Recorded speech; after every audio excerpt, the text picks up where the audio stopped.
around the current state of the real estate financing market.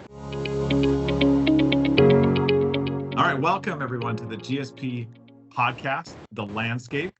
I'm Evan Kinney, and I'm joined by... Hello, this is David Pascal of George Smith Partners. We're very glad to have you, and we have a very special guest today. Today we have Justin Piasecki, the president of George Smith Partners, joining us today, and we're excited to dive into a few apropos topics around the current state of the real estate financing market. Justin, why don't you give a quick introduction and background, and then we can kind of jump into some questions straight away here.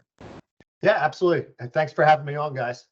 So I've been in the business, literally this coming May will be 20 years. My whole career, other than 1 year with a developer, I've been in the real estate, commercial real estate investment banking world, raising equity and debt and full capital stacks for investors and developers across the US, selling performing and non-performing loans for banks and funds, and raising lines of credit for debt funds and bridge lenders and everybody in the distressed debt space as well. Great. Good. Let's dive right in. So obviously it's a turbulent time. I think for us at the firm, we've been seeing a lot of our clients, large and small, struggling for liquidity. But what's interesting is that it appears to us, at least, that there's a lot of capital availability. So Justin, why don't we jump on that one right away? Like, what are we seeing out there in terms of availability of capital? Who's it coming from? And who's pulling back? Who's being aggressive? We know there's less lenders out there, but there's still plenty of lenders out there. Right. Yeah. So. Yeah, I mean, real quick, so tomorrow, I just got approval about 15 minutes ago through email that we're closing a land horizontal construction loan down in Florida with a regional bank at prime plus 50. And we're planning on by year end, hopefully closing a second one with this bank and this client. Amazing. And that's in the build for rent sector, where our client is doing the road, sewer, and get the pads ready, and has forward sale commitment from a national home builder. So how important was that forward sale commitment from the national home builder in getting that bank financing? And was there any recourse on that deal? So on this first one, there was no recourse because we stayed at 60% loan to cost LTC. If we went above 60%, so anything 60 to 75, there'd be different levels of recourse from this institution. On this deal, there was, and this is a big thing that we're seeing with all the banks across the country, everybody wants deposits from our borrowers. Right. It's the new thing that the FDIC is really harping on institutions. This deal, we had to put up no deposit. The next one, there might have to be a deposit. And from what we're hearing from the banks, it's 10 to 20% of the loan amount, which, 10%, okay, 20% I think is crazy. Yes. But so we have this one closing. If there was no forward sale, this would not be getting done. Right. So and it just shows how concerned banks especially are concerned about their takeout. That's what financing, I think, more than ever now, they're really looking for that takeout. But the takeout obviously is driven on a number of assumptions you have to make around the direction of interest rates, demand, kind of demand side, what rents are going to do for your project, et cetera.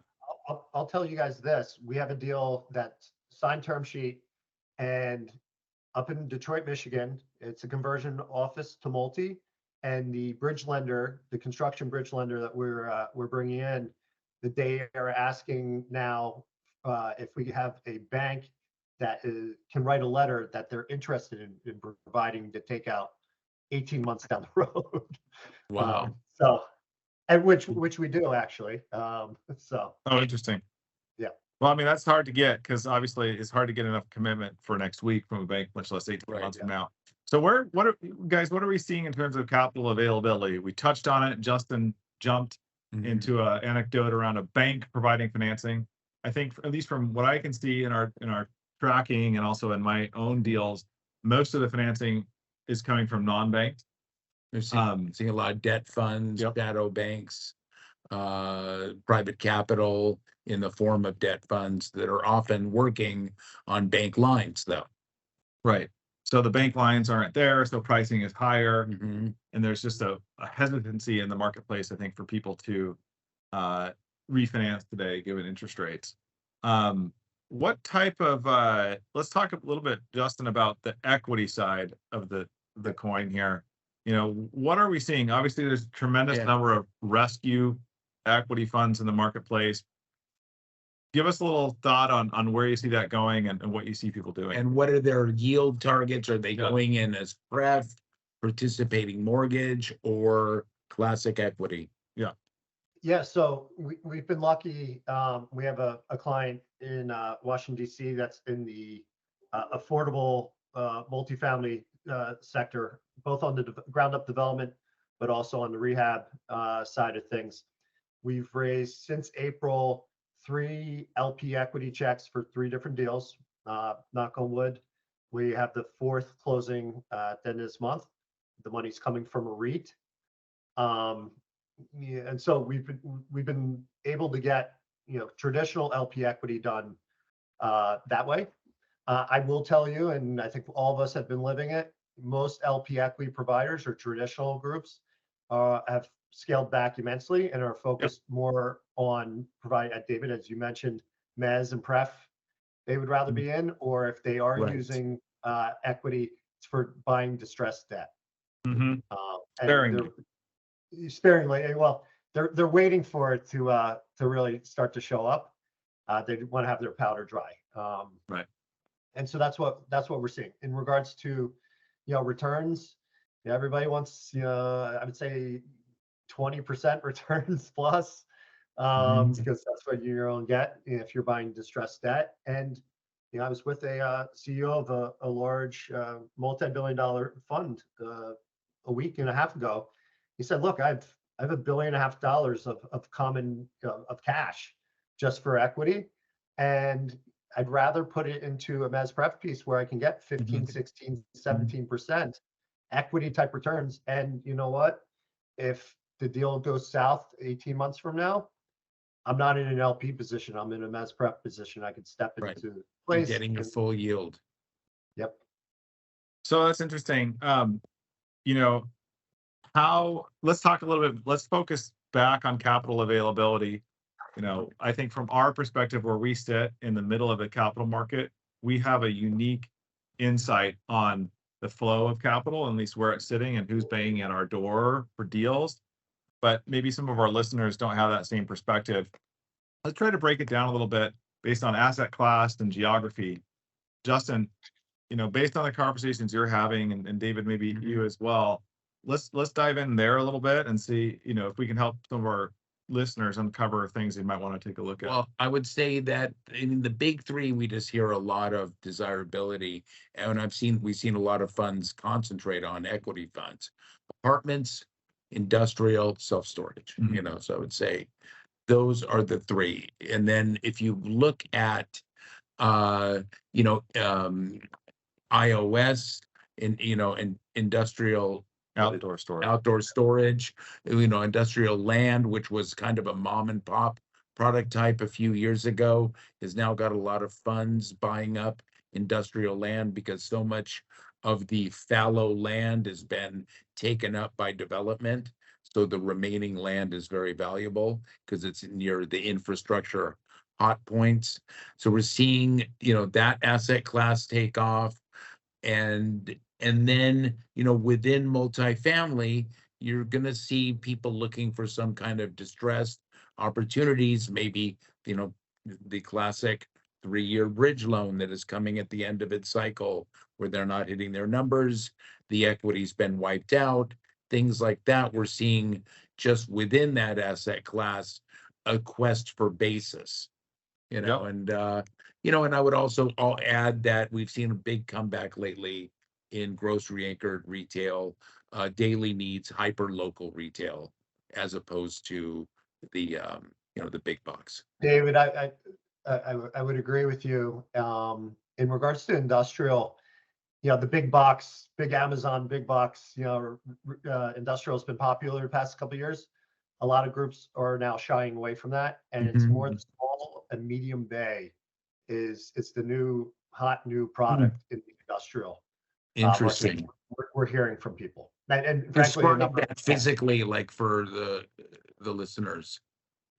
Yeah, I mean, it's everything from the industrial complex that has your local painter where they have an office and they have a shop in the back. Flex. You have your construction companies, multiple, anything that's a little bit more blue collar, but it's Right. mom and pop kind of owned. That's really, really popular. And then the medium bay, something where like a Safe Light auto glass, where you pull up and they have a multiple bays, and it's not 50-foot bays, it's 20 foot or 25 foot, and people can pull in, they can change your cracked windshield and have you move on and out. We're seeing a number of opportunities like that as well. Yeah. So you guys have a ton of clients. What are you guys telling your clients right now who are kind of learning about the value of where their real estate might be today, or at least the perceived value if they have to transact today? Obviously, there's been a ton of hubbub on the internet, Twitter, et cetera, around some extreme short selling in some markets like San Francisco. Obviously, with the rapid rise to interest rates, the incredible rise of insurance costs, and kind of the decrease in the rate of change of rental rates, values of real estate are coming down, which means cap rates are going up. So how are your clients adapting to this process and kind of this realization that there is potentially a new normal here, and that interest rates may be higher for longer? We don't know what the Fed is doing. Where are people at in their psychological process? What are you seeing? We're not seeing total capitulation. Everyone's mood is dependent on their next maturity. Right. People who are maturing very soon are coming to a quick reality that we might be having a valuation problem. When I'm talking to sponsors that are 2 and 3, 4, 5 years out from their next refinance, their fingers are crossed that by the time that occurs, everything's going to be fine. So it's really coming down to those who have to transact, are facing the music. Yep. And if any capitulation is going to come, it's from them. We're also seeing people that have maturities coming up. Lenders are willing to extend, but they want to get paid down a certain amount of that loan amount. I have a $54 million loan right now, and the existing lender, if they extend for another year or two, they want to get paid down $10 million.